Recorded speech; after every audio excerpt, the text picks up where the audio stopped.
40 lakh mutual fund sale केले आणि tax नाही लागला, असे बरेच लोकांचे मला डीएम्स आले. मी या रीलमध्ये एक्झॅक्टली तुम्हाला सांगणार आहे, की सेक्शन 54 कसा काम करतो. रील एंडपर्यंत बघा. सेक्शन 54F असं सांगतो, की ज्याला म्युच्युअल फंड्स तुम्ही सेल करता त्या आणि रेसिडेन्शियल प्रॉपर्टी घेता, त्या कॅपिटल गेन 0 लागतो.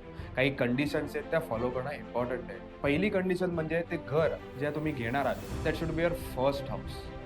किंवा तुम्ही आधी 1 वर्ष आधी घेतलेली प्रॉपर्टी किंवा 2 वर्ष नंतर घेणारी प्रॉपर्टीमध्ये पण सेक्शन 54F तुम्ही वापरू शकता.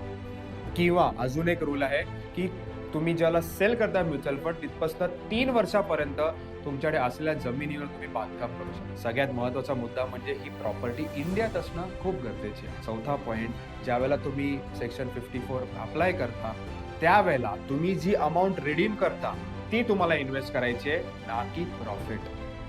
या सगळ्या गोष्टीसाठी you need someone to handhold it. तुम्हाला माहिती आहे कोणाला कॉन्टॅक्ट करायचं. तुम्हाला पण म्युच्युअल फंड जर्नी चालू करायची आहे, जनरेशनल वेल्थ क्रिएट करायची आहे, तर या रीलला अपॉइंटमेंट लिहून पाठवा.